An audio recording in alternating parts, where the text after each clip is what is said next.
Hello and welcome to the Atheist Experience. We are in our 27th season, and yet we have still yet to receive any proof or evidence of a God or gods even existing. Do you have what we're looking for? If so, give us a call because the show is coming right now.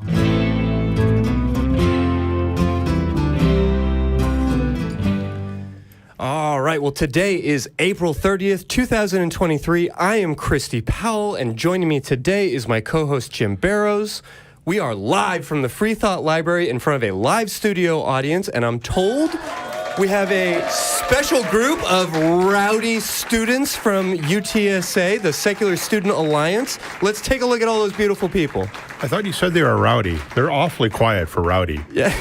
They're very quiet. Doing all right, yeah. Yeah. And they can't pick up a hint either, because they're, you know, when you normally would say they're not very rowdy, people will start yelling and screaming, but these guys, we're not going to do that stuff. Yeah. I thought there must be too much alcohol, too much beer from last night. It was Saturday night. Yeah, 4:30 in the afternoon. I mean, the Texas heat's starting to come in. Yeah, everybody's still a little sedated. Okay. Fair enough. Yeah. Fair enough. Maybe, yeah.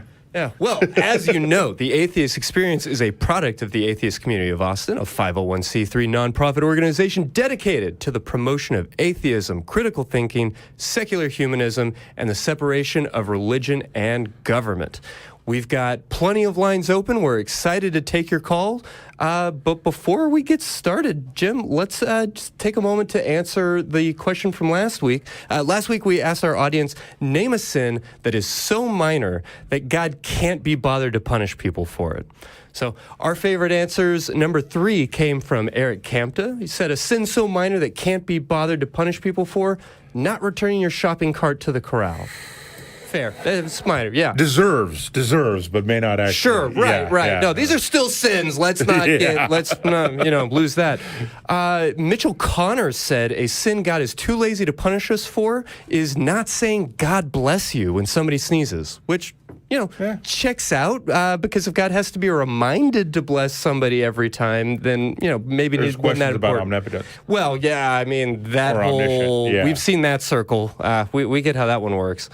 Our number one answer this past week came from Chuck Gaidos, who said, thou shalt not suffer a witch to live is actually more of a optional rule when you're dealing with your mother-in-law, which, valid. Yeah, fair point. If you go with the stereotypical mother-in-law, I suppose, sure, yeah.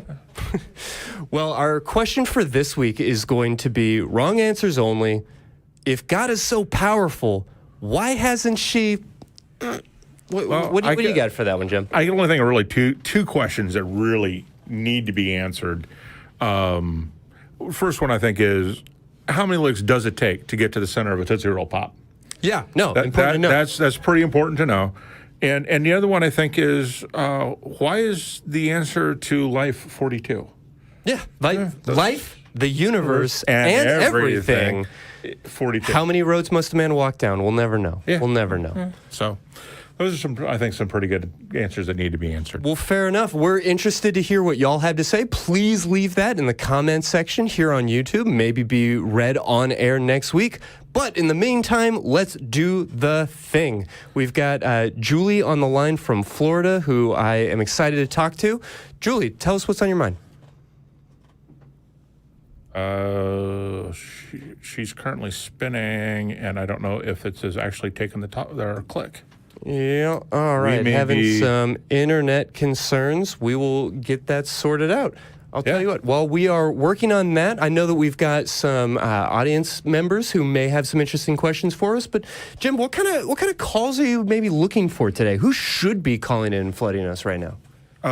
Theists with a argument that we haven't heard like a billion times. Yeah, in 27 years of doing this show, we've heard the same 10, 15, 20 arguments over and over and over again. Some of the flow charts on how to do this make it seem really exhausting to recognize oh, right, yeah, no, I've heard that one. No, I've heard that one. It is kind of the same thing. Yeah, and just something new within a class of arguments would be nice. Because there hasn't really been a new argument for the existence of God in I don't know, let's be generous, 100, 150 years? Yeah, I mean, we develop this like new and more sophisticated understanding of physics, and we begin to look at, the cosmology of the universe and how it all came to be, and we have these like interesting ideas, and people will sort of tape that on to some, bullshit that you can probably chase back maybe even to the Middle Ages. Right. And try to, but yeah, it really is kind of the same thing over and over. And hopefully we can talk people through some of this stuff so they can realize these questions have been answered. These ideas have been addressed, but religion is such a like personal and fundamental thing. I understand why people are a little resistant to some of those ideas. Yeah, definitely. That looks like that came back. Yeah, it seems like we may be up and running. I'm going to try again to talk with Julia. Julia, what's going on today? Hey, I'm an atheist down here in Florida. And whenever I decided to become an atheist, my life got way better when I denounced the idea of a God. And then recently, I looked at my life and I found that, I was following capitalism and the market and the stock market, to be specific. Sure. Like it was a God too. And then when I denounced that, my life got even better. And I'm wondering if you guys had any input on other gods that we have in our society that we don't need to have because they aren't real. Yeah, it's an interesting idea. I know that a lot of atheists, I mean, myself included sometimes, kind of rankle when we start saying like, well, is science a religion? Is atheism a religion? And some of these words can get a little bit squishy, but as a therapist, I have to point out that there are so many aspects of life that we just kind of continue on with unexaminedly without ever stopping to ask the question like, why do we do it this way? Should we do it this way? Does it actually benefit anybody to do it this way? Capitalism is one of those we might want to take a look at, guys. Yeah. What comes to mind for you, Jim? I think economic systems in general, I think we need to look at ideas as opposed to, your economic system, right? Because any system was going to have flaws. But if we look at the best ideas and we focus on the right things, that helps, staying away from saying this is the only way and realizing that life is a Venn diagram in many cases. It's not ever one thing. It can be and should be multiple things, right? Capitalism, the idea is pretty good, but the problem is, of course, there are people who, nobody in capitalism, nobody in modern society starts at the same place. If everybody started at the same place socioeconomically, then we could say that capitalism is a really good idea. But we need to recognize that doesn't happen. And that doesn't happen for a wide variety of reasons, some of which are we can control and some of which we can't. But, we do need to be careful. Communism is one of those things that I don't think that any currently communist nation or formerly communist nation, looking at Russia and China, of course, that their systems are any better, but they also have the same problem, right? They took it to the point of religion where they were willing to kill people who didn't believe the same thing that they did. Right. And I think that's where, look at what you're willing to do to support or believe in, right? If you're willing to give up rationality to believe in a system, then you probably don't have a good system. There's something wrong there with that. Can we find a middle path? Can we just lead an examined life? I mean, it's tricky. What kind of experiences have you had, Julia? That was a lot deeper of an answer than I expected. Sorry to say. Occupational hazard. Yes. Exploits about celebrities and watching TMZ, to be quite honest with you. But, I mean, we could do that too. Yeah. No, I do think that there is a lot about our culture that we should be examining. And, I sat down recently with a young therapist who is interested in pursuing like religious trauma as a specialty and wanted to know, well, why do we consider this separate from just regular old trauma? And, there's a raging debate about whether or not religious trauma should be a separate diagnosis. I think we can go back and forth, and there are interesting arguments on both sides. But a meaningful aspect of religious trauma is the fact that a terrible thing can happen to you, and your entire community will surround you saying, nope, that's the way it should have been. That's what we should be doing. That's the way God wants it. This is the way it's supposed to be. You're having terrible nightmares about going to hell? Well, good, because you don't want to go to hell. So there's a reason for this. And I think that just points to the dangers of like unquestioned conformity. We as a species need to be able to get along. We need to learn from each other, and there's value in group cohesion. But we just aren't asking any of these questions, we get into trouble. Right. And I think even with, like you're saying about group cohesion, we also need to be careful about the group. Like, we're here in Texas, and Texans are a weird bunch, because I saw someone with a shirt where it says, American until Texas secedes. Yeah. And I was like, wow, there's a traitor. Yeah. Yeah, I mean, my dad was one of those crazy conspiracy theorists, Republic of Texas nuts in the 90s, and that's still in the water down here. Yeah. And so that becomes, worship of, that's the community we're talking about, but it doesn't go far enough. And I think, looking at identifying humanity as our community is one of those things that avoids the things we were just talking about Texas, because the same thing happens with the MAGA crowd in the United States, right? My country, right or wrong? No. My country to support when it's right and to correct when it's wrong would be more correctly stated.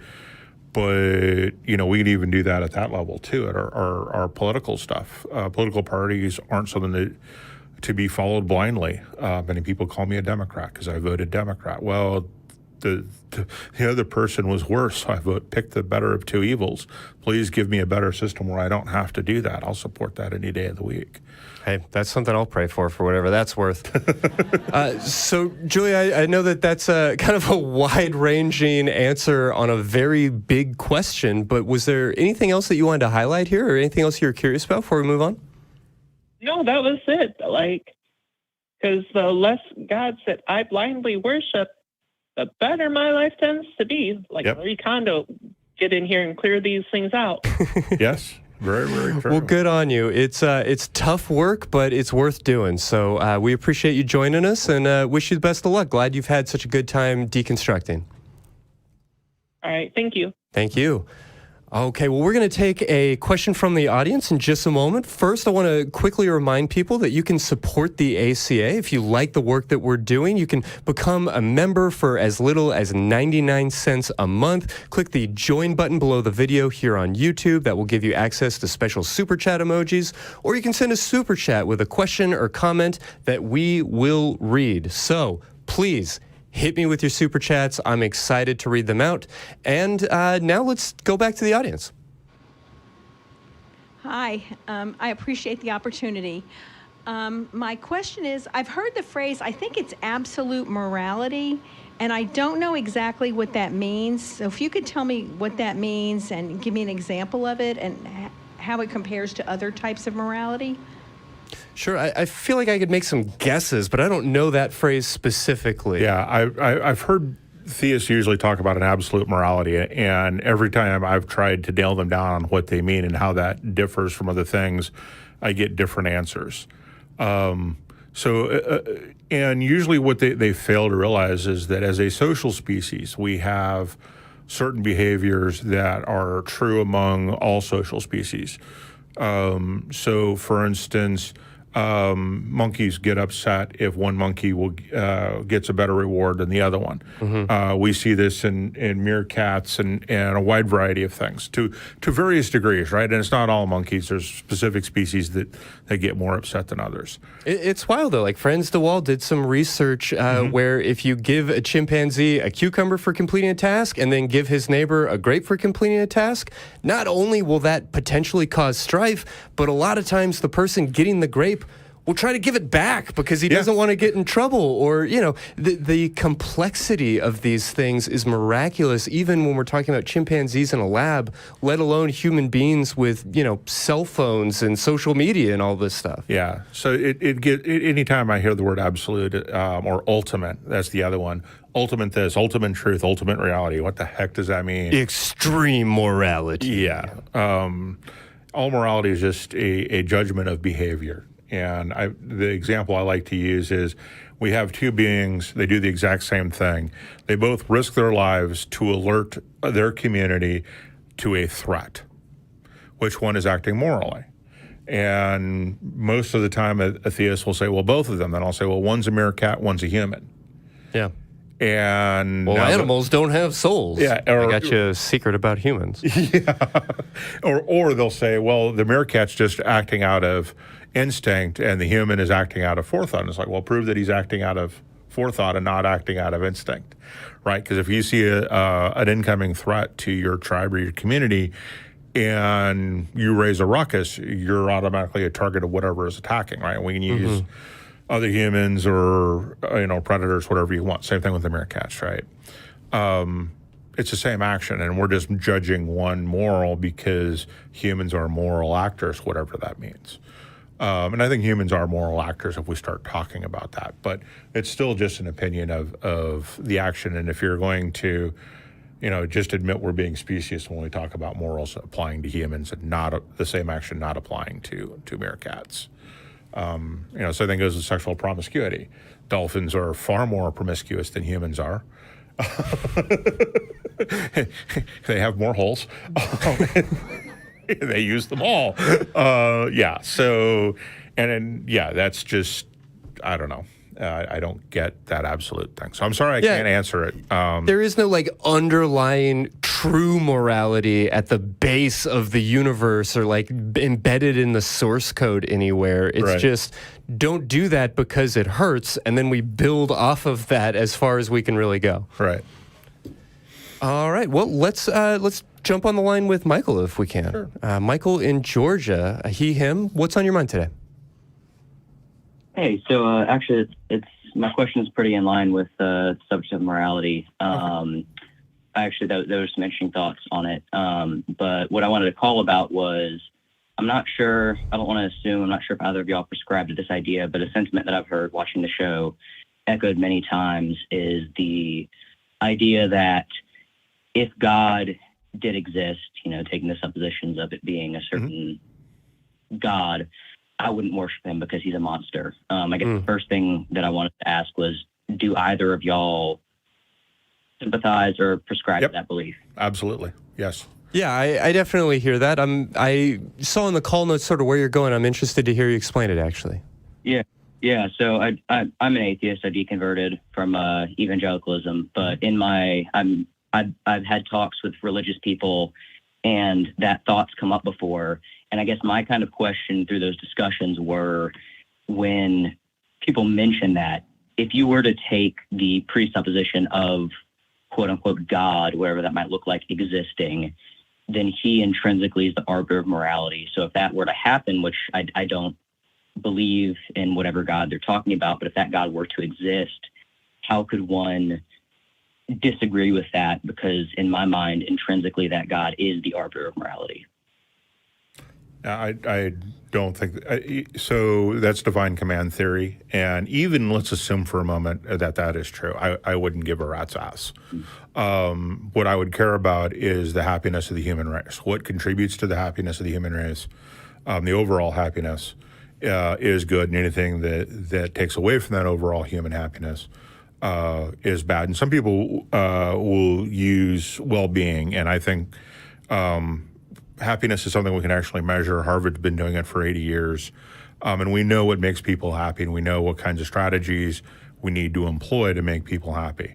So based on that subjective moral standard, we can look at everything that God has done in the Bible, and assuming that if God's real, then the entire Bible is real, then we can see that God has definitely contributed more to the unhappiness of human beings than he has to the happiness of human beings, which in my mind makes him a moral monster and unworthy of worship.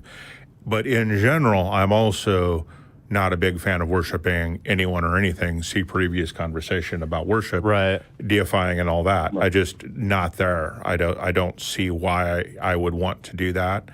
And the fact that God wants to be worshipped, and that is, and Christy, I'm going to kind of veer into your area a little bit, that sounds like a narcissist to me, and I'm not sure that I want to deal with a narcissist at any level. So yeah, I mean, I appreciate the thought experiment, but in some ways it's like saying, well, what if God wore a blue T-shirt, but it was a red T-shirt? And it's like, okay, so I'm just presupposing for this conversation that there is a God and that God is the arbiter of all morality. Okay, but then you're trying to get me to go along and say that everything that I have ever understood about how to be kind, how to be decent, how to live a healthy and happy life, and how to promote that among others goes out the window. I mean, I guess I can go along for the ride for the purposes of the thought experiment, but why still? Like, it just doesn't quite come together for me to just imagine that there is that thing, that ultimate absolute morality embedded into the fabric of the universe. Okay, so if you're telling me that there is, then I'll go along with it for this experiment, but it doesn't mean anything to me because it's just so preposterous. Yeah, no, I absolutely agree. Coming from someone who, at age 6, had dreams about going to hell. Like, I totally agree with that kind of being you're definitely giving a lot of ground, but I was just kind of interested in that thought experiment. If you were to temporarily grant that premise, the issue, I guess, arose for me of granting that premise, I think, gives more ground than a lot of people might think. And I was just kind of curious as to y'all's thoughts on that, but. Yeah, no, I appreciate you raising it, but I guess the headline from both of us is the God of the Bible is imaginary, comma, that imaginary character is an absolute dick. yeah, Right? Fair? yeah, absolutely. Yeah. Yeah. Agreed. Yeah. It was just an interesting thought, guys, and I just had some questions raised by certain statements that people have made before, and just curious as to y'all's thoughts on it. So. Sure. Yeah, well, thanks so much for calling in. Yep. Yeah, have a great day. Yeah. You too. Thanks. All right, I'm going to read a quick super chat from Sean Isherwood, who asks, what do you think of the view that morality is a game theory acting on the level of our genes? I actually think that's a pretty fascinating idea. Yeah, I think so too. I think one, you need to be thinking about it, we need to make sure that we're not anthropomorphizing genes, because they're not. There's no will acting on genes, right? Sure. They're just doing what genes do. Could you apply game theory to that? Game theory to me implies decision making. Yeah, okay, I see that. And so would be difficult at that, I think.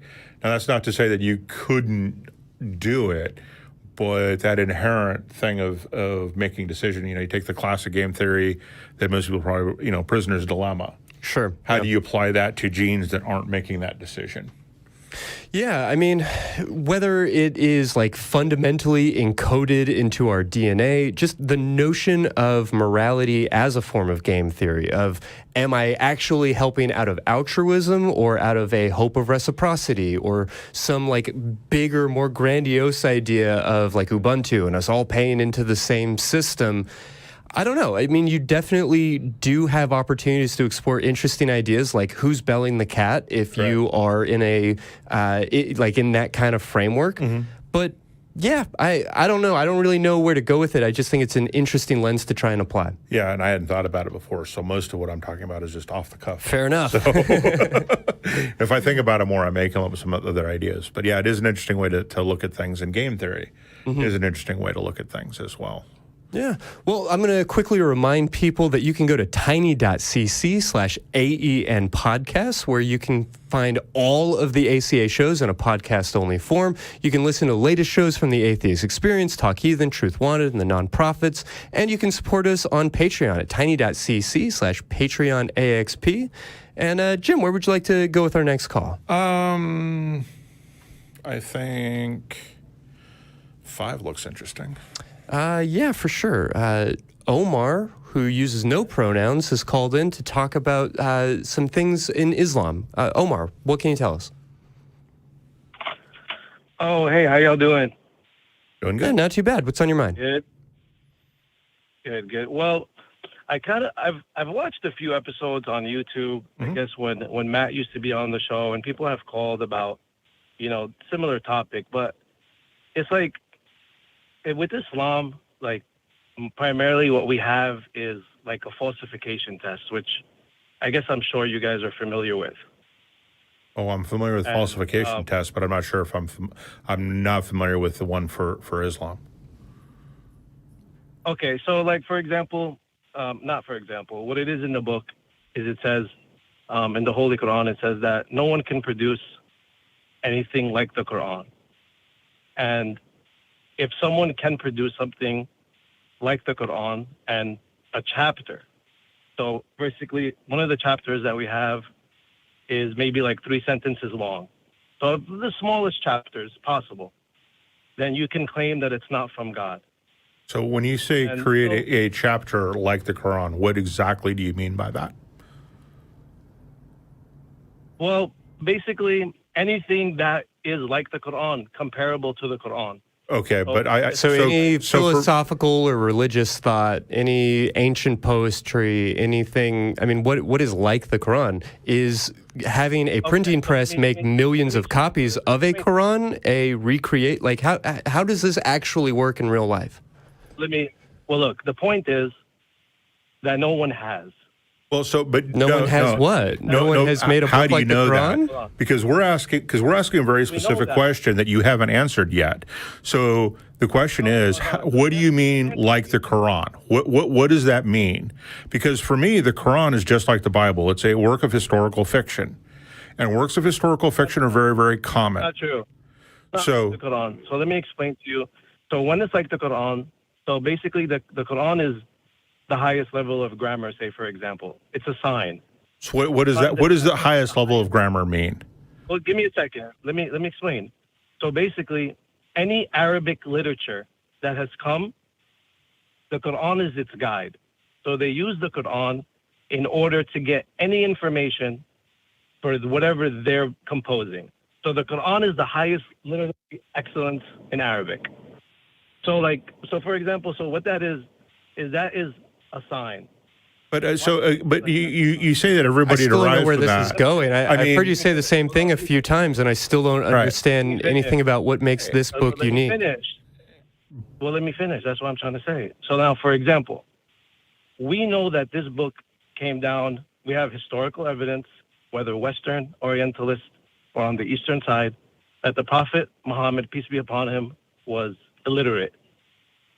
Okay. So for this book to have the highest level of linguistic excellency to the point where it's been studied extremely critically from both ends, that you can't even choose a better word, let alone like a sentence. So what? So your favorite book is your favorite book. Is there anything else to it? My favorite book is Tolkien, and I really love the way that Tolkien writes. And you can't write anything better than that. Yeah. I haven't found a single piece of fantasy that I love better than Tolkien. Okay, fine. And I hear Islamic scholars talking about how planes fly, and they don't have the faintest clue of how planes fly, and yet they're basing this idea on the Quran. And, flight's a pretty common thing. So I don't understand what you mean by the highest level. That other people borrow from it. People have been borrowing from Tolkien. Does that mean it's the highest form of fantasy out there? There are people out there who will disagree with me on that, who might like Game of Thrones better. I think they're wrong, but, that's a definite possibility. When I see Winds of Winter, then we can talk. Okay, yeah, but I'm not ready to put George R. R. Martin in that spot. Well, I would like to read it first rather than the TV. Anyway. Yeah. But so again, you're saying things that don't make any sense to us when we look at it, because I could apply it to any set of books. So what is different about this? That was the real point is that it's a sign. Let's just stop right there. A sign of what? A sign of what? What does that mean? Another sign. See, we're not even taking it as a sign. We're disagreeing with you that it's a sign of anything other than your favorite book is your favorite book, and it doesn't make any sense to go any further until you explain how you think it's different. How do I think it's different? Now, for example, Another sign is that the book is preserved. Let's no. We're not going to another sign until we get off of this one. We want to stay on this sign because you haven't proved it's a sign of anything other than a group of people believe that book A is better than any other book. So what? Let me ask you a question. Do you not think that if it's in any way amazing that an illiterate man in the 600s was able to produce a book that every single composer of Arabic literature has to refer to that book? No, I don't, because it seems trivial that if that ignorant person gets enough money, they can hire writers to write the book. I mean, that's not hard to do. And just because you're illiterate doesn't mean you can't speak well. And I'll give you a perfect example of that. And that is Hitler. When we listen to him with an English ear, he sounds absolutely horrible. But when you talk to German speakers, he is as eloquent as Kennedy is to us. So, but none of that speaks to the truth of anything. The eloquence of anybody in any media is irrelevant to the truth of what they speak. So what? Okay. So listen. So let me say. Okay, if you want to push that one aside, you guys don't agree with the logic of it. I have another example. No, we're not coming off this example until you explain it and come up with something that actually makes sense. Because this is the first thing that you said. So let's keep it. How is it any different than any of the things we've said? Well, okay, so if this one doesn't make any sense, then you guys could just say, okay, you know what? You don't know what you're talking about. Okay. So now,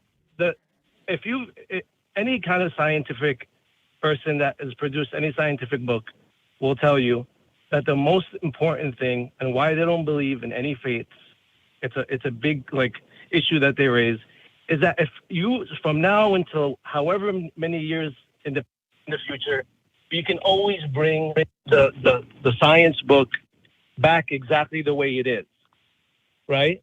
Does that make sense? No. Did you follow that? I think what you're saying is that we can always, we could wipe out knowledge tomorrow and still end up with quantum mechanics at some point because the science is always true. Is that what you're saying? Exactly. You actually said it way better than me. So now the point is, again, the Quran is preserved. And that is a fact.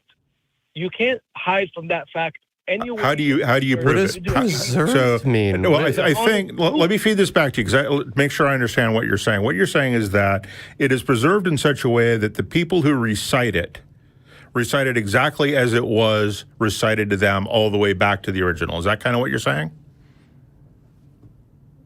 By preserved? Yeah. Okay, prove it. Exactly. Preserved prove it. Verbatim. Exactly the way it can. Prove that. It has been proved.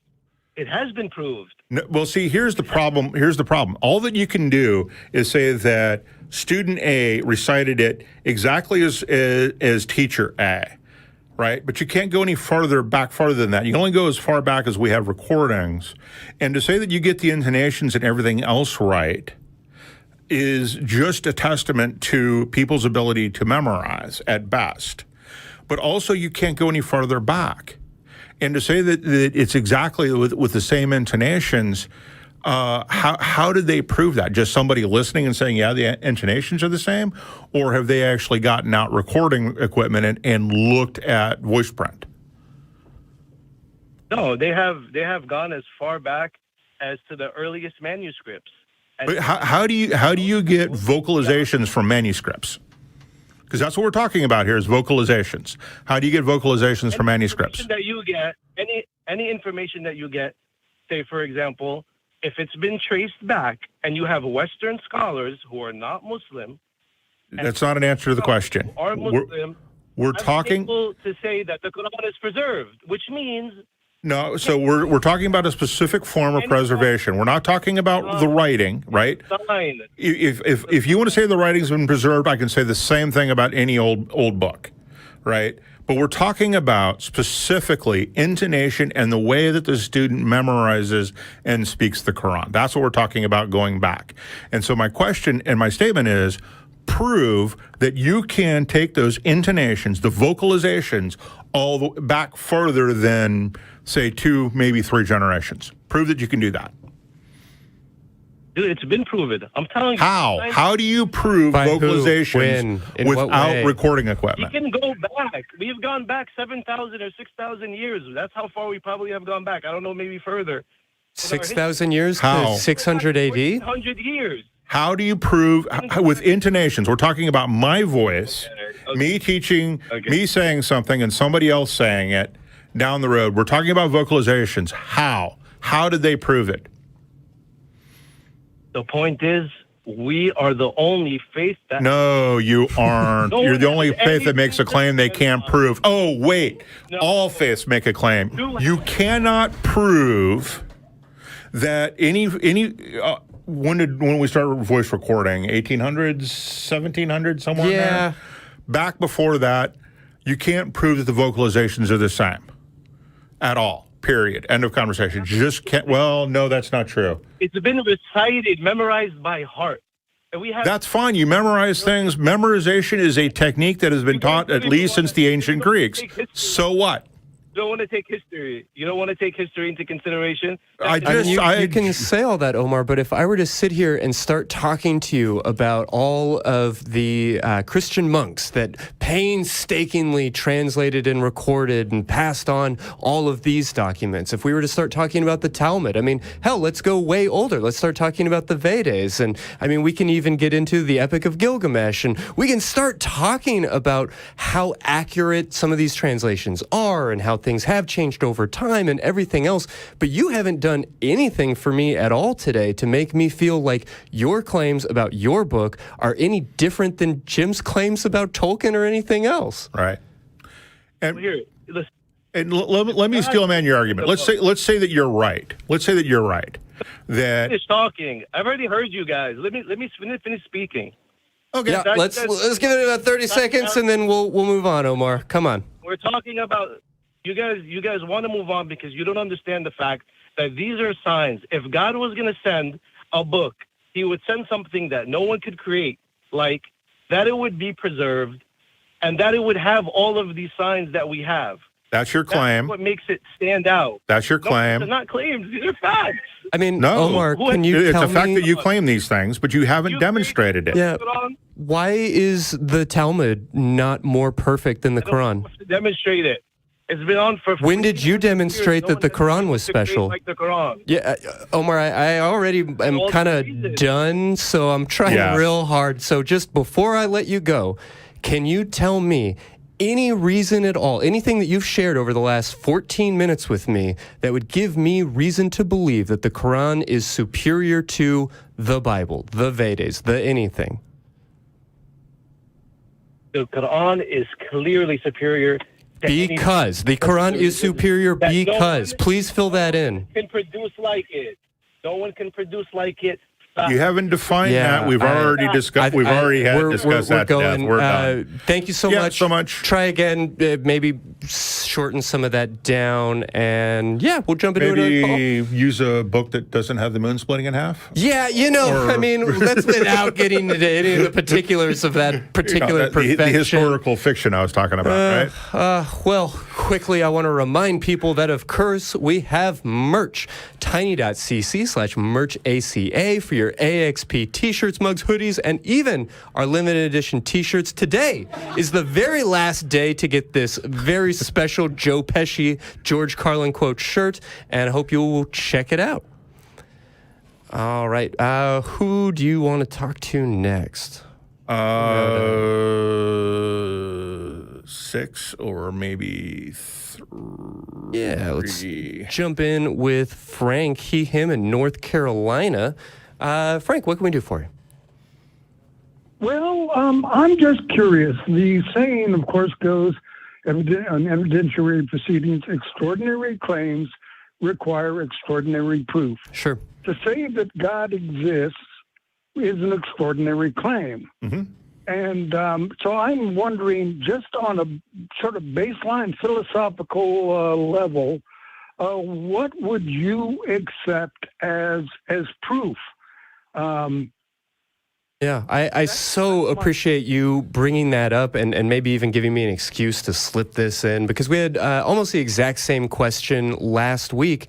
And I have to say the caller was kind and generous and the conversation seemed productive, but it just made my blood absolutely boil, because effectively, in a lot of ways, this caller was talking about how they had formed their idea of the right and wrong and the purpose of life and the, reason for our existence based on the fact that when they got into their car and saw that they were on E, they were able to pray and have enough gas to get to the station. And it just made the blood want to burst out of my ears, because you can Google, is the fuel indicator in my car accurate? And the very first thing that will come up are like 10 different reasons on why you absolutely shouldn't trust that thing. So Frank, the only reason I'm rambling and telling you that story is to say that I don't know exactly what that evidence would be, but I am so frustrated with people who are taking bullshit anecdotes and not recognizing that basing your life on that has real world impact, real world complications. Yeah. I wholeheartedly agree. And even though I do believe in God, I agree with about 95 to 96% of your agenda as I understand it. When I see the atrocities, the inhumanity that is perpetrated in the name of God, that's what makes my blood boil. Mm-hmm. Because the God I believe in wants only two things for us, and that is love and freedom. And when people talk about morality, particularly when it comes to LGBTQ morality, they think that just being gay is inherently immoral. But they're reading the same book that you are, right? When they say that, they're getting that from the Bible, because the Bible is pretty clear on this topic. Well, wait a second. What's your name? Jim. Jeff? Jim.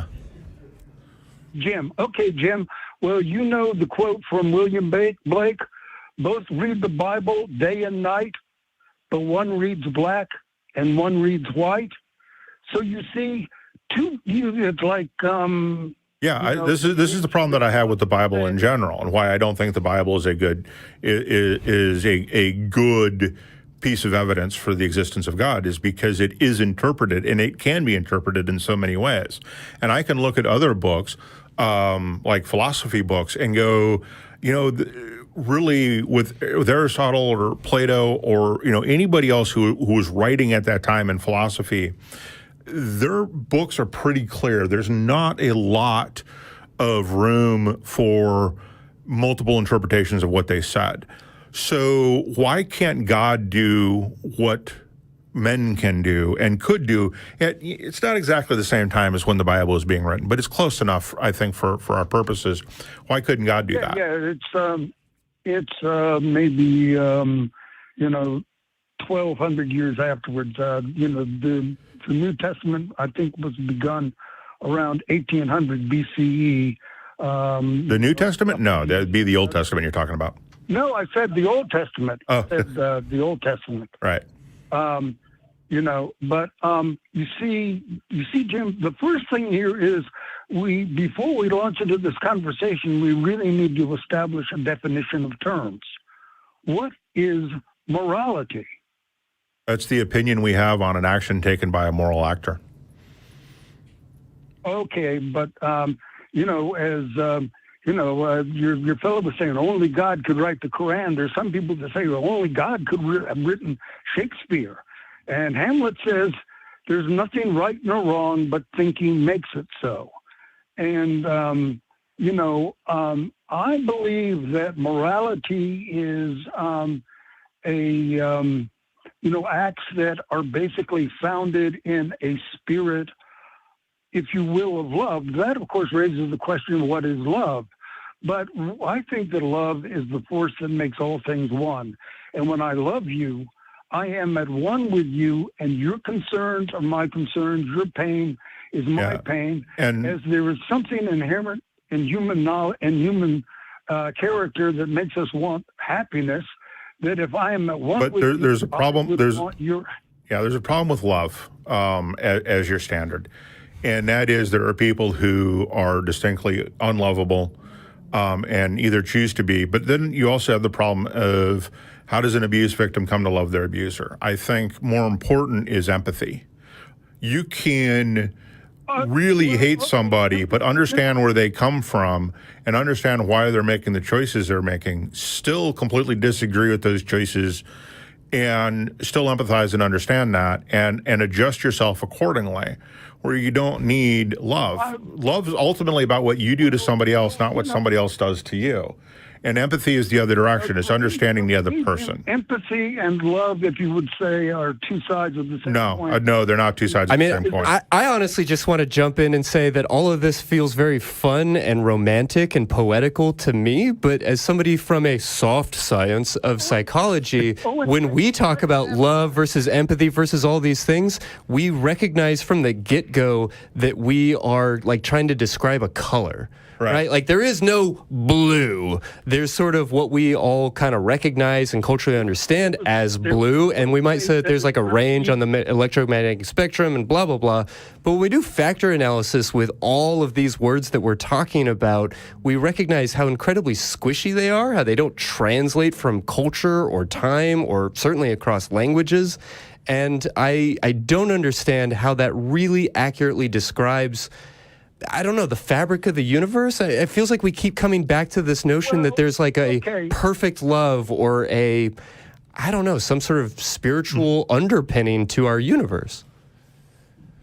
Well, I sort of believe that there is, but, I have to agree with you that love is a squishy term, that poets have been trying to define it for centuries. And, my best answer is that love is the force that makes things one. When I love someone, I am at one with them. Of course, in our society, love is often, commingled profoundly with lust. And, I'm cool with lust, but, who is it? Yeah. No, I take your point. I really like that sort of Buddhist common humanity framework. When I was a kid, we're talking about sci-fi today, I loved the work of Orson Scott Card, who seemed to present or believe that if you truly understood somebody, like Jim was saying about empathy, if you really recognize every aspect of somebody and where they're coming from, it's impossible not to love them. And I think that's a beautiful, again, poetic notion, but I don't know how it gets me to this is why the universe is the way that it is. Well, okay, I want to say, though, I have a degree in counseling, and I don't know if you know anything about the Carl Rogers, but the counselor has to have unconditional positive regard. I'll push back on that just briefly to say the counselor aspires to unconditional positive regard, but is themselves a human person and incapable of this like absolute morality or whatever we're trying to call it today. Well, absolute positive regard, yeah.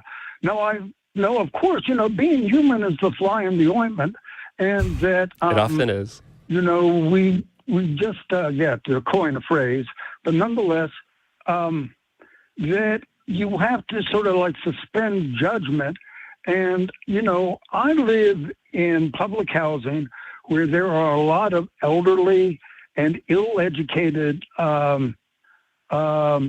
people who, just are immersed in the Bible. And, we don't really discuss this, but, they basically think that God hates fags. And, I just think that's abysmal ignorance. Sure. And that anyone who foments hate in the name of God, has something fundamentally twisted. It's why when I was 13, I couldn't become a Catholic as my father wished, because any church that had launched the Crusades in the name of Christ had something fundamentally misunderstood. Well, you don't believe in the God of the Bible. You believe in some God you've made up in your own head. No. I do not. Well, then the Bible clearly says to love the things God loves and hate the things God hates.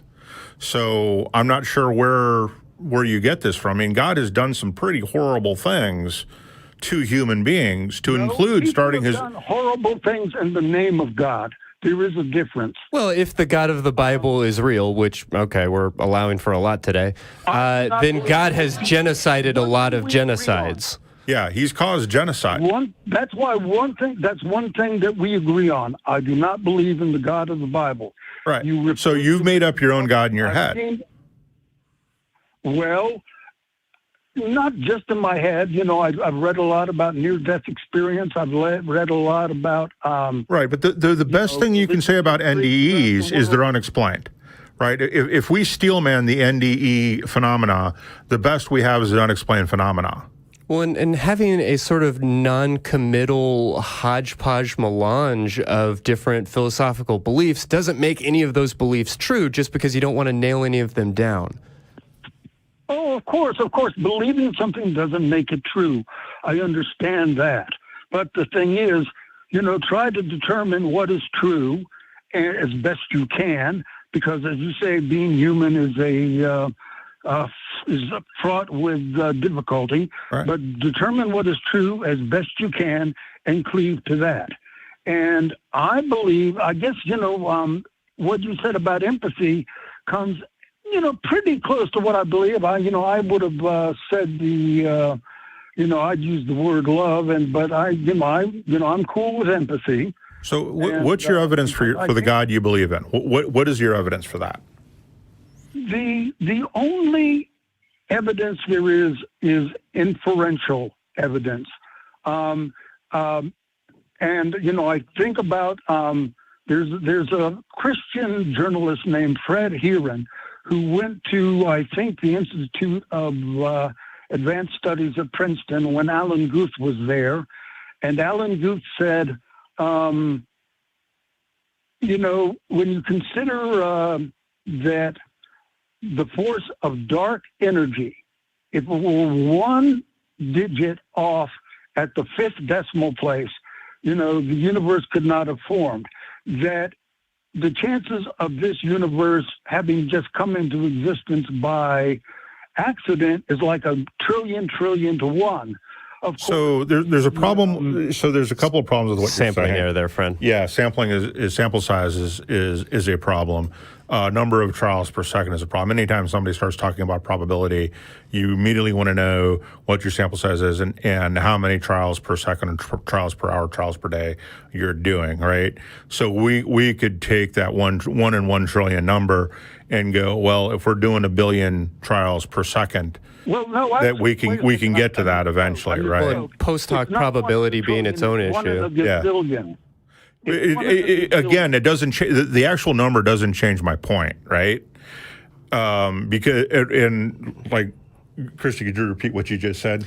Yeah, I mean, just that there's a inherent sampling error. Like, if we know that this universe exists, we don't know how many, opportunities there were to have a universe. To your point, I mean, if there were a quadrillion opportunities and it was going to happen every however many trillion. Well, that's part of the theory of the metaverse that, okay, we live in this one universe, but there are we don't know, right? The point is, we only have one universe. Well, that's the idea. It's a hypothesis. The multiverse hypothesis is so the problem is we only have one universe to work from.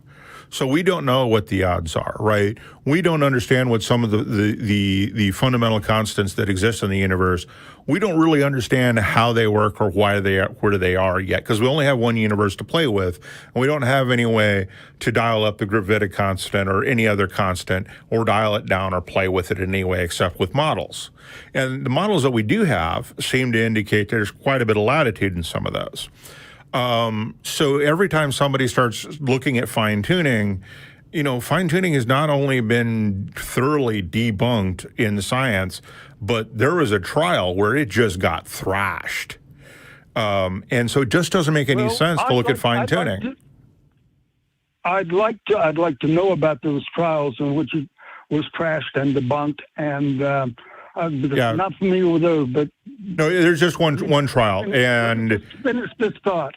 Yeah. Okay. There was a a Christian journalist. His name is Fred Heron. It looks like Heron, but it's Fred Heron. And Fred Heron grew up as a kid, and he loved dinosaurs. And he found himself much more comfortable with atheists than with his Christian cohorts, because the atheists were much more open-minded, and his Christian acquaintances were saying, well, the world is only 6,000 years old. And Fred Heron couldn't hang with that, so he began to, interview scientists about the nature of the universe.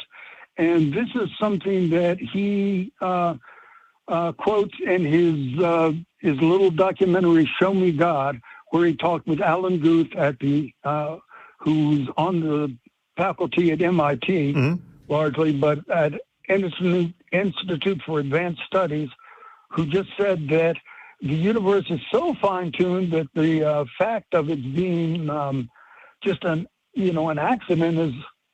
Yeah, this hole is exactly puddle-shaped, Jim. Yeah, it's exactly. amazing. Yeah, again, see the exact same comments we've already made on the fine-tuning problem, because the problem with fine-tuning is we only have one universe from which to draw any conclusions from, and we can't draw you can't draw any conclusions from a sample size of one other than that sample exists. Right, we can take it apart, we can look at it, but to come to some sort of generalization about how that sample size, that one thing came into existence, or anything about it, and to generalize about it makes no sense. And that's what you're trying to do, and that's what theists are trying to do.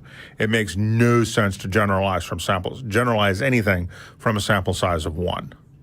Right. Well, Fred Guth said that, on his understanding, as I understand it, of the fine-tuning principle, that the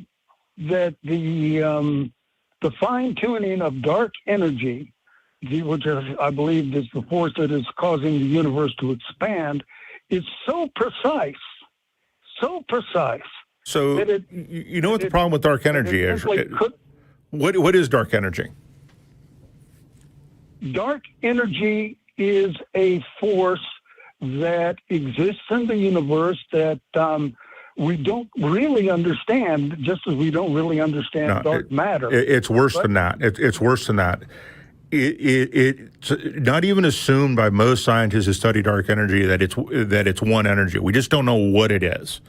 So to say that it's so fine-tuned when we don't know what it is, it's like, if you don't know what something is, how do you know that it's fine-tuned? If you don't even know, it's a placeholder. That's all it really is. It's the same thing with dark matter. They're both placeholders in the universe for things we don't quite understand. And there are some scientists who think that they actually have a better explanation than dark matter and dark energy. And the science went over my head, but it was interesting to hear. So even scientists aren't really sure. Some scientists, and there is debate in the community about what dark matter and dark energy is.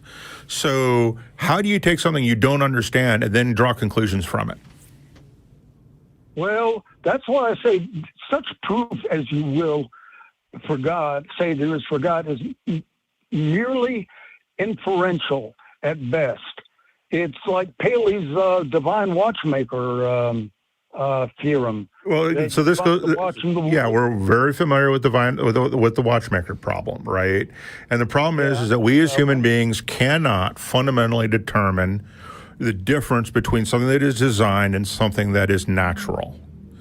There's these so-called giant steps off the coast of Japan that some folks believe are proof that giants existed.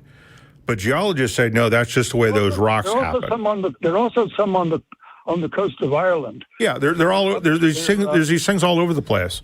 And so we're really bad at determining natural phenomena from design, right? And that's the problem with any watchmaker analogy. We're bad at this.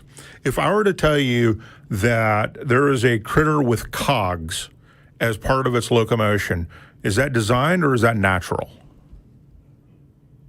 Well, now it your question is phrased so general. really can't respond. If you saw something with cogs, would you assume that it was natural or that it was designed? If you mean like cogs in the engine of my 2003 Honda Civic, yep, mechanical cogs. Yep. I believe that was something that was manufactured. Right. So there's a problem with that, and that is a creature called a leaf cutter, and its primary form of leaping, like a grasshopper, are cogs.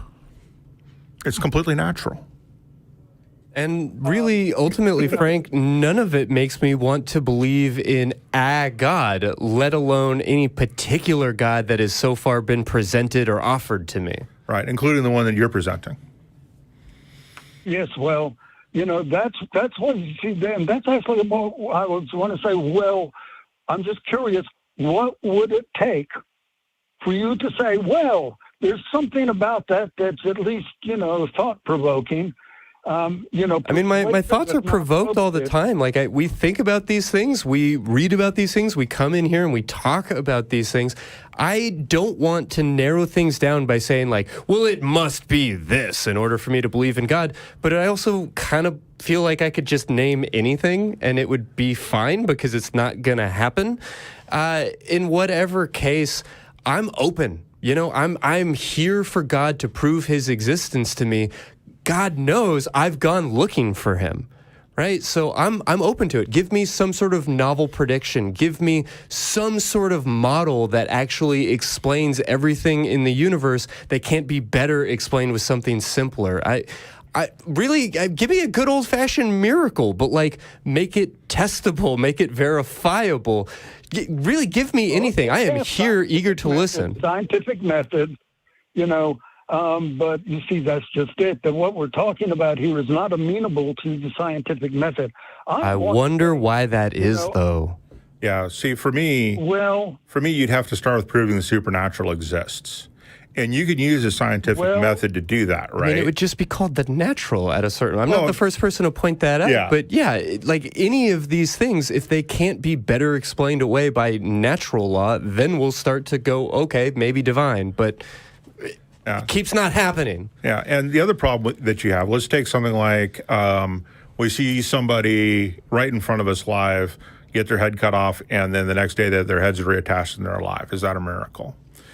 The problem is that you still have to prove the supernatural cause. Not if you believe in Mary Shelley. Right.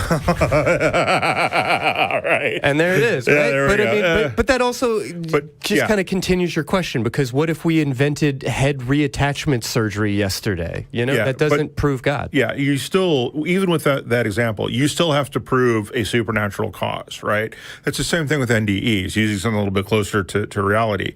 NDEs are, at best, unexplained phenomena. That's the best you can say about them. They don't prove the supernatural exist.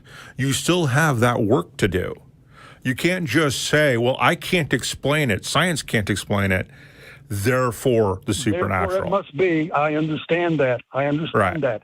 And that's why I was asking, what would it take for you to accept something as proof? I don't know. I feel like I've tried to answer that. Do you want to give it one more round, and then we'll move on? It's real simple. I don't know. That's not the way philosophy, science, and evidence works, right? You have to present the best evidence you have. You've tried that on this call. We've had a great conversation, but you've completely failed to prove that your God exists, because none of the evidence you've presented, one, is evidence we haven't heard before, which would be novel, and two, doesn't convince us. I hate to be original. Pardon? Well, I hate to be original, but my saying is I believe God exists the same way a bird knows how to build a nest. And it seems to me that there's just something inherent in nature. And my belief in God, I just found out about Spinoza today. Last week I was reading something about Einstein, and Einstein said, the more I study the universe, the more I believe in a higher power. Does that prove anything? Of course not. But, certainly Einstein's work's above my pay grade. But, his study of the universe made him believe in something, but he believed in the God of Spinoza. I only found out about Spinoza today by Googling him. to say, which is sort of like God is something, with infinite attributes that is immersed in nature. I read one book by the problem was quantum physicist who believes that God exists on the quantum level. I think God simply is life. A woman named Nancy Dennison had an extended near-death experience. And I'm familiar with NDEs. We've covered just NDEs. Stringing more things together. I really appreciate the call, Frank, but I've given you the best answer I can give you. I don't see how any of these, maybe gods actually, when accumulated, amount to, definitely God. But I guess we'll keep searching. We'll keep doing this show, and hopefully you can call back with that evidence locked and loaded. Yep. Sounds good. All right. Thanks, Frank. Take care. Okay, we have a couple of super chats I want to mention quickly. Native Atheist says, I don't see morality as being objective because it comes from thinking minds. I think that's sort of what we've been saying for all of today. So I'm on board with that. Patricia McGill wants to ask, what do you think about a governor, hint, Oklahoma, who cuts off funding for public television, stating that it is indoctrination, supporting the LGBTQ plus community, but supports a big tax break credit for Christian schools? I mean, we're opposed to tax credits for Christian schools. I think we're largely opposed to defunding public television. And I guess I'll just say that this exact same issue has been going on for as long as there's been public television. I mean, look at the rollout of Sesame Street in the Deep South back in the 60s. I don't like it. Yeah. I don't like it. Yeah, I think he's a hypocrite because he's still talking about indoctrinating kids. That's just, he's a hypocrite. And finally, I enjoyed this super chat from James Call saying, nice to see you again, Jeff and Chrissy. Really trying to get our names out there, right there on the bottom of the screen for you. But, okay, I'll tell you what. I usually... Oh, no, lost that one I was looking for. All right, let's talk to Mike in Washington then about abiogenesis. Mike, what's on your mind? This doesn't bother you guys as scientists unless you can reference. Can you reference any documentation of sciences making a set of amino acids sufficient for a single protein to form? No, as far as I know, we have not been able to replicate abiogenesis, which is interesting and is worthy of thought and attention. We also have never, in a laboratory, replicated a supernova. We don't have the technology. And I hear where you're coming from, and I don't want to cut you off at the start, but this idea that we can't replicate abiogenesis does not disprove abiogenesis as a thing that happened or as a concept worth exploring. And I think that the fact that we don't have this super powerful answer to every question in the universe doesn't mean that we should stop looking and say, God. All fair? Yeah, and also how abiogenesis really got started in the late 70s, early 80s, being actively looked at. So in terms of biological sciences, it's relatively the new kid on the block. So to expect any type of results, especially for something as complex as biology, in 30, 40, 50, 60 years, I think is ridiculous. Give them a lot more time and a lot more effort, because there are strides being made, right? They are discovering things and figuring things out, and sometimes they figure it out in laboratory conditions, and then they try and go figure it out in the quote-unquote primordial soup. And I think every abiogenesis scientist just wants to shoot me for saying that primordial soup, but that's just where we are right now. And that doesn't mean that abiogenesis is true. It means it's being worked on and that we don't know if it's true or not. But it is significantly better than somebody said abracadabra and poof, life came into existence, which is, what most theists claim, right? How does all that strike you, Mike? Not hardly. You don't know how the abiogenesis happened. Correct. But you're convinced that it is based on what? We seem to believe that it probably did, but that's because I have a degree in clinical counseling and I am not a biologist.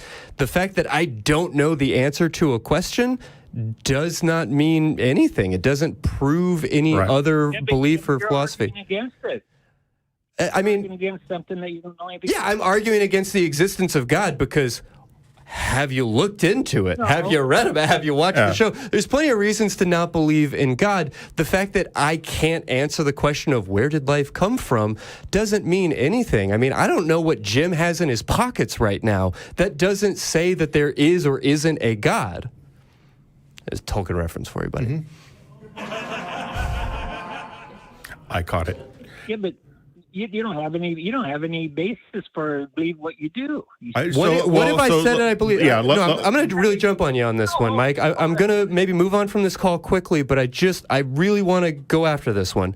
You said that I don't have any proof for what I believe. What is it that you think that I believe? What claims have I made? That there is no God. Based on what? Based on the complete and utter lack of evidence of one.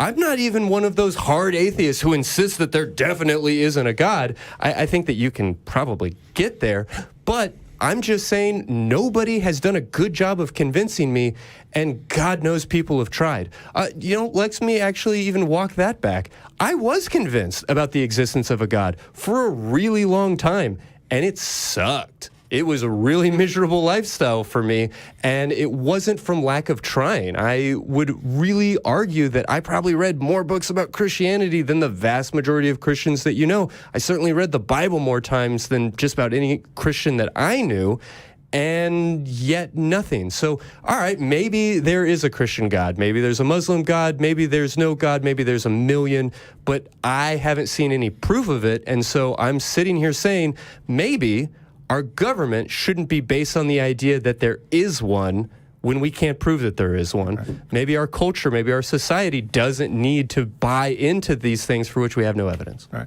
And my claim is that abiogenesis is so far a better explanation for the beginning of life than the supernatural one. And I'm basing that on the fact that over the last 3,000 years, we have made zero progress in the knowledge of God and a ton of progress in the last 100 years compared to that on nearly every frontier of human knowledge, right? And we don't have any new arguments for God. We don't have any new evidence for God. We don't have any new arguments for the supernatural. We don't have any new evidence for the supernatural. Your ton of evidence can't make a protein out of the 6 elements. Yet a prebiotic soup started out with 98. Yet, as far as you know, yep. And maybe we'll never know. But here's the thing: let's say that abiogenesis is a complete failure and a waste of time, that we waste millions of dollars researching it. You know what that does for us? And for your proof of God, absolutely fucking nothing. You are left with the exact same evidence you have now, none for your God. Well, that's just because you're a presuppositional naturalist. No, I don't presuppose that naturalism is true. I just look at the preponderance of the evidence. And the preponderance of the evidence says that over the last 3,000 years, more phenomena have have natural explanations than we have supernatural explanations for, because no phenomena has been proven to be supernatural.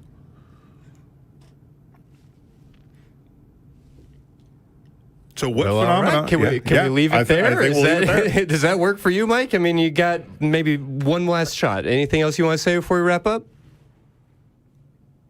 Yeah, would you please not interrupt me? Yeah, if you keep it tidy.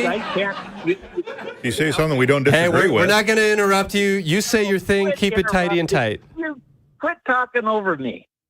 Just hold your horses a little bit. Just give me 1 minute, okay? 1 minute. Right. We'll see. You guys can't. You can't you guys can't make one protein out of 6 elements that a prebiotic soup or whatever started out with 98. But yet a prebiotic soup made 16.8 billion, arranged them, 20 amino acids out of 300 kinds into 42 million proteins. So what? How does that prove God? Amino acids. So what? How does that prove God? Well, you think the Encyclopedia Britannica was written without... Are you going to make a watchmaker argument? Is that where you're going?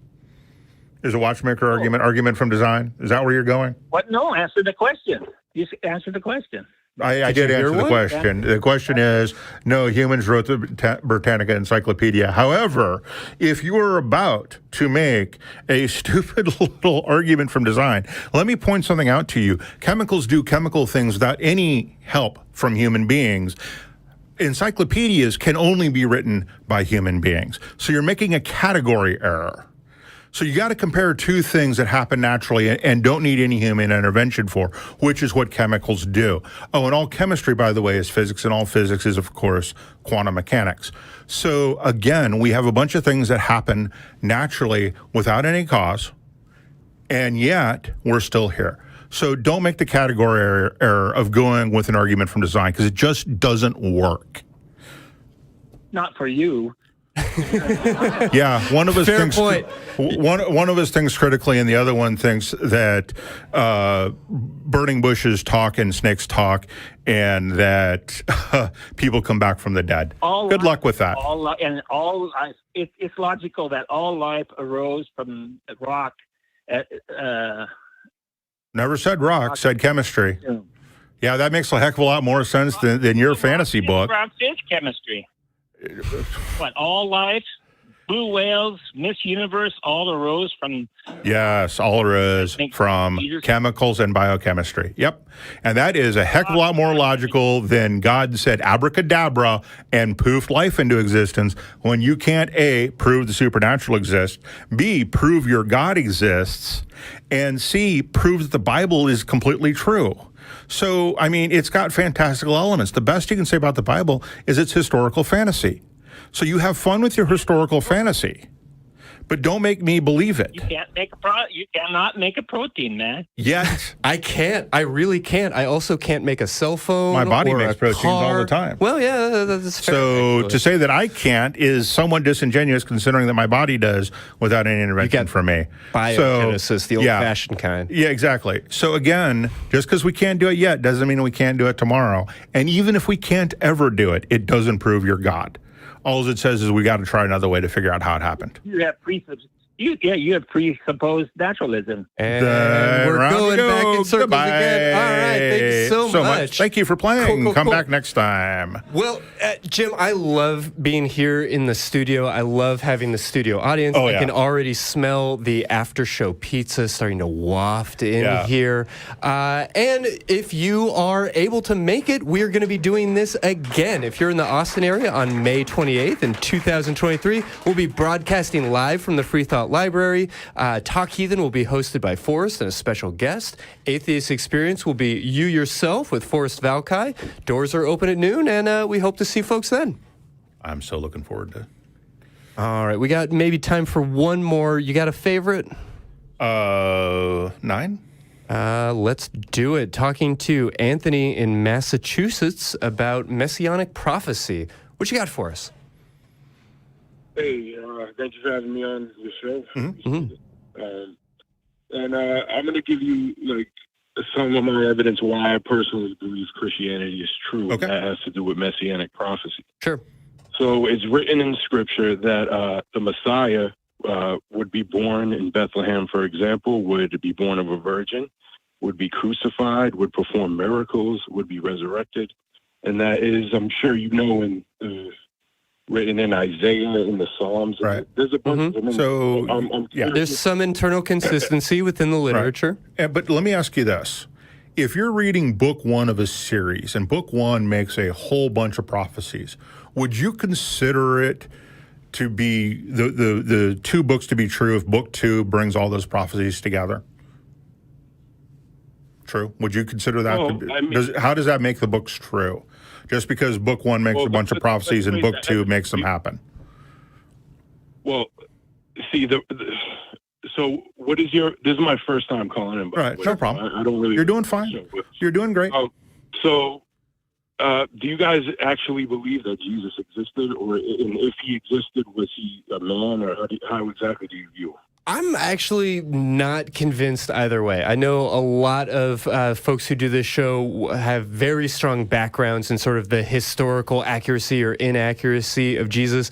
I personally don't honestly care if there was an Israelite around 2,000 years ago that a lot of people were interested in, but certainly there's no reason to believe that he had magical superpowers. Right. Same. Well, I mean, it's pretty convincing to me. I mean, Isaiah said the Messiah would be crucified, that he would resurrect. Right, but you haven't answered my question, Anthony. And my question very specifically is: would you consider a 2-book series to be true just because book 1 makes a bunch of prophecies and book 2 makes them true, makes them happen? Does that prove anything to be true? Pardon? Not necessarily. No. Okay. Okay, and let's assume that book 2. Let's assume that book 2 is an anthology, just like book 1, and that the authors of book 2 understood and read book 1. Would that make anything true? No. Okay. So that you're basically telling me this is how you view the scripture, essentially. Yes. I think maybe we're trying to get you to ask the question of yourself. When you found out that there was a person called Jesus, when you learned the story about the little baby in the manger and how he was born in the city of David and fulfilled all those prophecies, did you already know about those prophecies, or were they introduced to you as, hey, this thing that we just told you happened? Well, somebody else said that it was gonna happen, and then you took that information and go, well, that makes so much sense.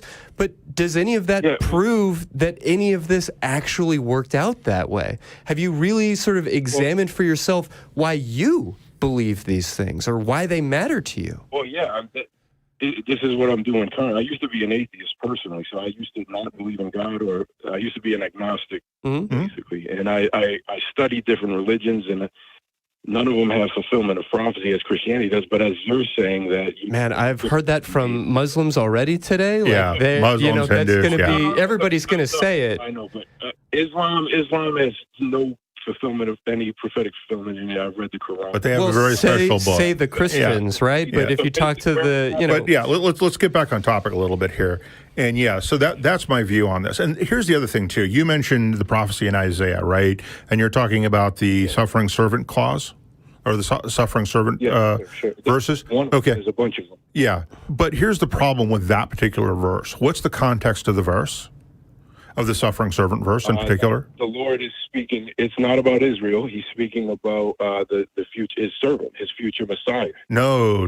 Go back and read that whole thing. That whole bit from Isaiah, that whole poem, is all about Israel. It's not about anything else. You're taking it out of context. No. And when you all right, the end of Isaiah 52 is specifically about a man who would be exalted above the nations.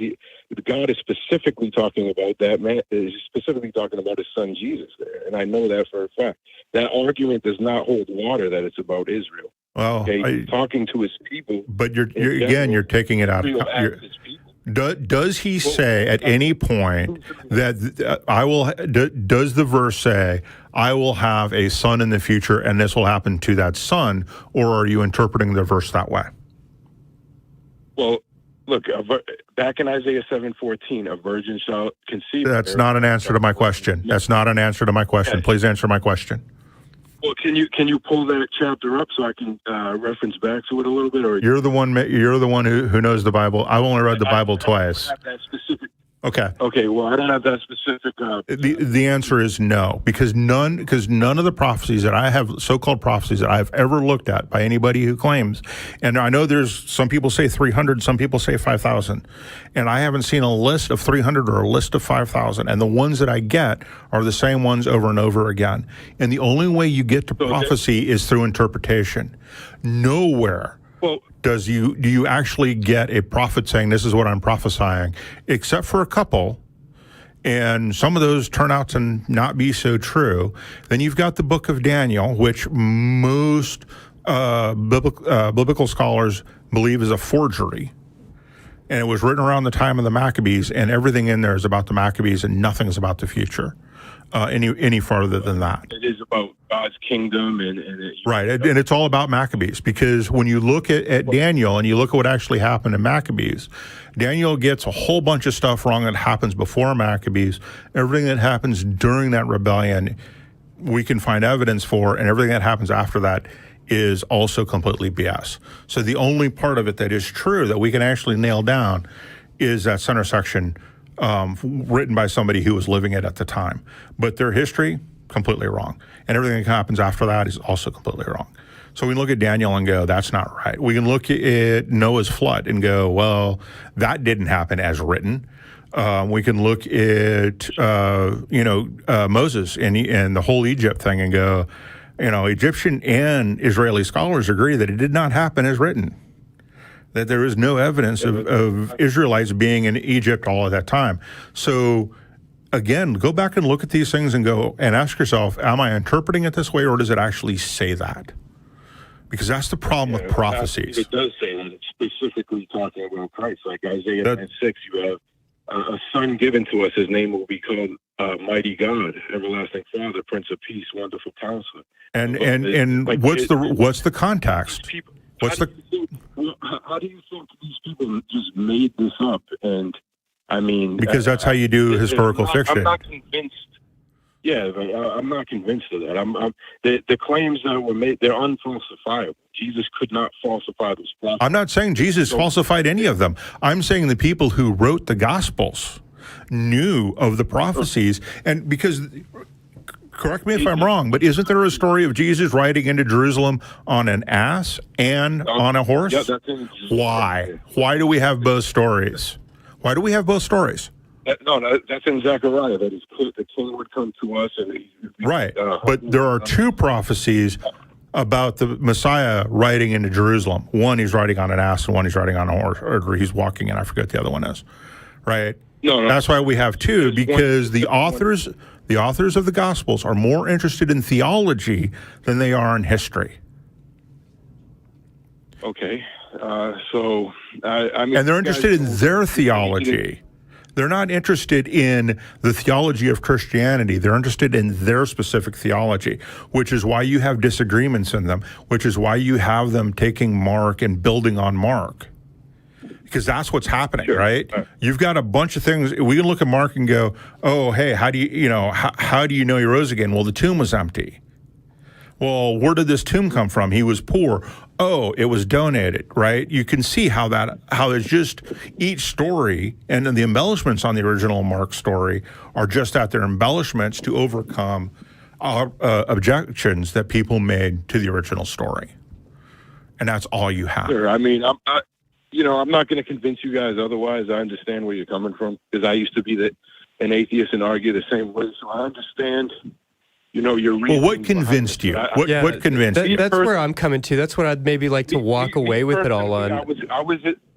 Sure. I was just convinced because I did detailed study of Scripture, and I have too. It's just like you can't come away with believing this is all made up. That the prophecies were fulfilled in such a way. And yet, that is exactly so. When you didn't, and that's okay. And yet, I have. That's my conclusion now. And I'm still continuing to study the Scripture. I still continue to read the biblical scholars. And guess what? I'm still unconvinced that there's a prophecy, first of all, and that those prophecies are Jesus. And worst of all, that the authors, whoever they were, of the Gospels didn't know it, and therefore wrote stories to make those prophecies come true, to make their stories more believable. That is far more believable than the supernatural. So, Anthony, you didn't convince us, and you've accepted that, and I appreciate that. Maybe that's the premise of the show or whatever. But yeah, I really want you to kind of contemplate Jim's question a little bit, to walk away from this conversation, not convinced or mind changed or whatever else, but for your own sake, ask yourself, why is this compelling to you? Why did this convince you? Is it more sophisticated than because my gas tank didn't run out of gas? Like, can you really justify these beliefs to yourself? And ask yourself, if it was literally anything else, if we were talking about any other subject or topic, would somebody telling you that somebody else predicted a thing that they are also telling you about be compelling? Would that be meaningful to you at all? And if so, okay, go on, live your life, try and be kind, try and be decent, but recognize that no one else is really going to be impressed by all that. Okay, and I get what you guys are saying, but next time I call, I'll be more prepared, and I'll give you a specified list of why I believe it's true. And please do. Yeah, please do. To at least please examine it and at least find. Undoubtedly, we will examine it with you. And Anthony, I really hope that you making that list, it might bring up some uncomfortable feelings, because I think when you start to examine it in an organized, detailed, present my argument kind of way, you might approach it with a slightly different skill set than you've been going at it so far. Right. That's not to say you haven't been trying. I don't mean to be paternalistic or to talk down to you. If you can sit down and make that organized presentation to us, please do. I'm excited for you to experience that presentation as much as I am for us and the rest of the audience to see it. All right. I appreciate you guys having me on. Yep. Hey, thank you so much. Look forward to talking to you again. Bye. All right. Well, fun show, fun times. Yep. I want to quickly remind people about tiny.cc/AXPTV, where you can find 24/7 live AXP stream on YouTube and see clips from all 27 years of the show. Yeah. And reminding people about the question of the week this week. Again, we want to see in the comments section, if God is so powerful, then why hasn't she? And maybe have your answer read on air. Anything else that you want to make sure to hit on before we start to walk out tonight? No, I think we've pretty much touched on everything. Perfect. Well, I'll tell you what, we appreciate everybody coming in and being here live with us. Thank you so much for this opportunity to form the community of the atheist community of Austin. Yeah, while we are switching camera views, I want to make sure to thank our incredible crew, everybody on the production team that has helped us to make this happen and getting everything taken care of today. All right, well, you and I will thank the crew in our hearts. We're the crew. Come on, show yourselves. Show yourselves. There we go. There's the crew. Thanks, much. Guys. And there's one person who I always like to mention in particular, because he's never on the crew shots, and that's Justin Linney, who answers all of our emails. And quite frankly, he deserves a medal. Seriously. Some of our emails are just horrifyingly bad. I did years of suicide prevention and crisis calls, and they asked me to kind of step in and maybe work with Justin a little bit. And I was like, no. He's got this. He's got it. He knows. Yeah. But yeah, he also deserves a shout out. And maybe if you guys want to drop an email and thank him for reading your email and forwarding it to us on those occasions, and say some nice things to him, that would be awesome. And give him a round of applause in email. That would be great. And that's it. TV@atheist-community.com. .org. Yeah, atheist-community.org. Yeah. All right. Well, thank you, everybody, for being here. It's been a great time. We hope to see you live in the studio next month. And until then, I guess I will just say, we don't hate you, but we just think you're wrong. Yeah. What will it take for you to start opening your eyes, to start questioning the bullshit everyone around you buys? You think it's any of your business what goes on between my thighs? I wonder when we'll be rid of your lies.